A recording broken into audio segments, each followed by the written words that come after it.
Another good evening from North Dakota, specifically from one of the top 5 coldest cities in the United States with a population of 20,000 or more, Grand Forks. That is a fact I probably could have mentioned in one of the dozen other videos I have through here, but better late than never. Today we are taking the evening Delta connection flight from Grand Forks to Minneapolis exactly a year after doing it previously. So, is this just another repeat? Well, not really. In fact, it's technically not even the same airline as last year. So I hope you enjoy today's video where we'll be going to Minneapolis on Delta Connection Flight 3790.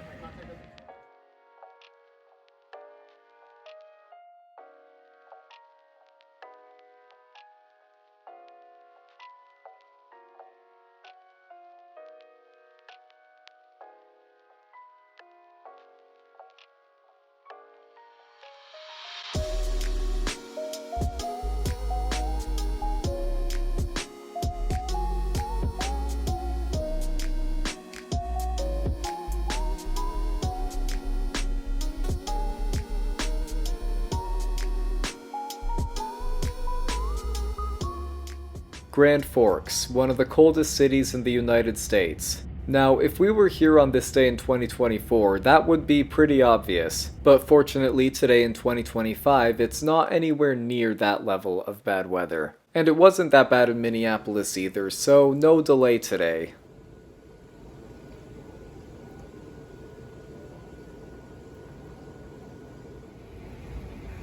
For a Grand Forks winter, it was actually quite warm today. Of course, that didn't stop JFK from maintaining its Christmas spirit. They always decorate this place well. Of course, that includes the Christmas lights on the airside. I guess they opted for multicolored ones this time.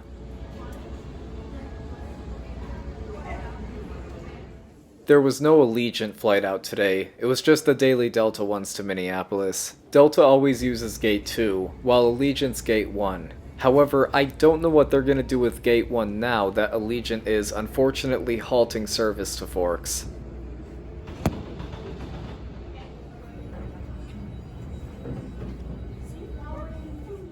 When we did this flight in December 2024, we took the lanky CRJ900. But as you can see over there, our 2025 plane will instead be the Embraer 175, my favorite regional jet. Delta Connection will use both on this route. Grand Forks used to get the 717 too, but nowadays it's just regional jets. The one for today is November 244 Sierra Yankee, a 9-year-old E175 LR with enhanced winglets. However, the aircraft type isn't the only thing different from last year's flight, because we also got a different regional airline operating it today. Instead of Embraer, this flight will be operated by good old SkyWest. The Grand Forks route will switch it out a lot and I have no idea why, but hey, now I get to film both carriers out of here. We actually saw the same thing with the Seattle-Helena route when we took it on both SkyWest and Horizon in the same year.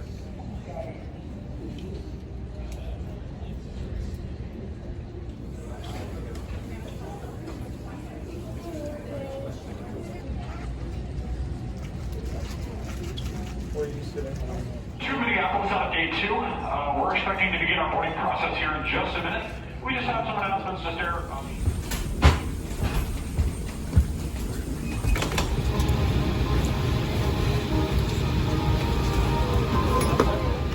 Our boarding door is now closed. You may continue to use mobile devices as long as you're in absence.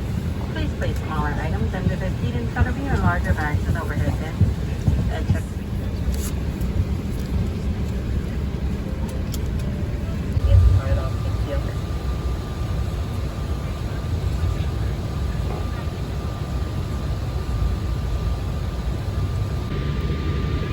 Slowly turn on cabin lighting. The duration of flight is full service. If you need additional lighting,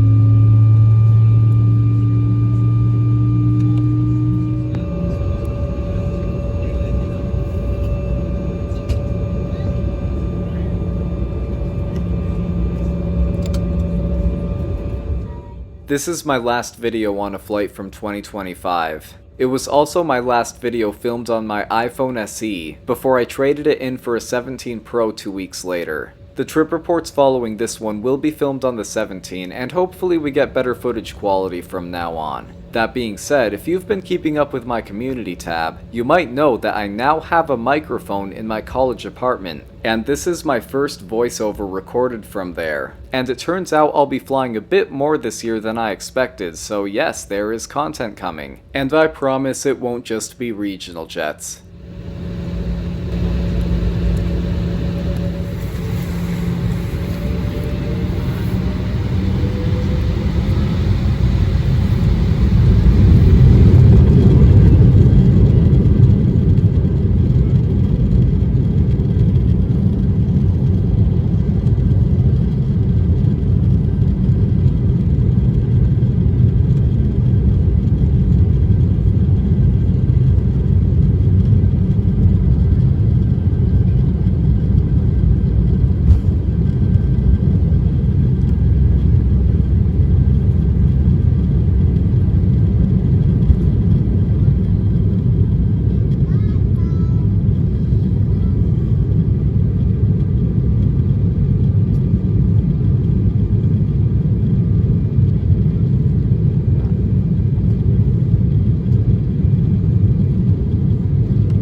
Before we start our initial descent down.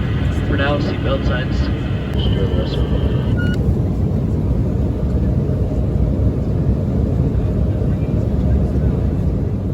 The snack choice was between Biscoff, Sun Chips, and Cheez-Its. I got Cheez-Its as I hadn't had them on Delta yet. It's enough to hold you over on a short flight like this, but for some reason they didn't serve beverages today. I have no idea why, because they did when I took this route on Embraer both directions.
Okay, so definitely a lot easier of a flight than last time. No weather delays and no de-icing, at least for now. But overall pretty good. Definitely prefer the Embraer 175 over the CRJ900, though I'm glad I got to take both on this route. Service was quite lacking, but because of how short this flight was, it wasn't a problem. I mean, I've taken mainline Delta flights similar to this length with no service at all, so it's cool that there was something. Still don't know why they didn't serve beverages though, as they did have them last year. For a night flight, it was also very scenic. And you know, this is what makes short flights like this memorable and worthy of a video, so I'm glad I filmed it. Final score is 8.1 out of 10. Of course, I also gotta admire how insanely ahead of schedule we were today. However, soon you'll see we might have been a little too ahead of schedule. We'll look forward to seeing you soon.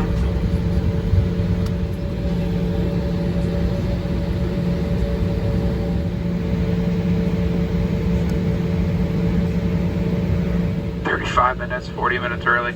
Our gate is still occupied, unfortunately, because we are here pretty early. We are on an active taxiway, however, so please remain seated with your seatbelt fastened. We're going to Charlie 13. We're parked kind of right here, so we're keeping an eye on it. Looks like they're finishing up their bags. They should be pushing back here within the next 15 to 20 minutes. Do apologize for the inconvenience, but welcome to Minneapolis. As you just heard, because of how early we arrived, there was still an aircraft at our gate, an A220 specifically, so we continued the taxi, looped the other way around, and went all the way over to one of the de-ice pads to wait for the gate to open.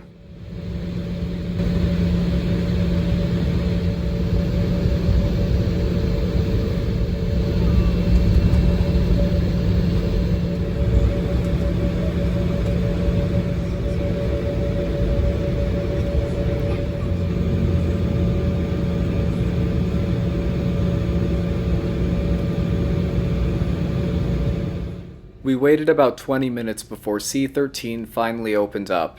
Unfortunately, that probably nullified any time we saved by not getting de-iced in Forks.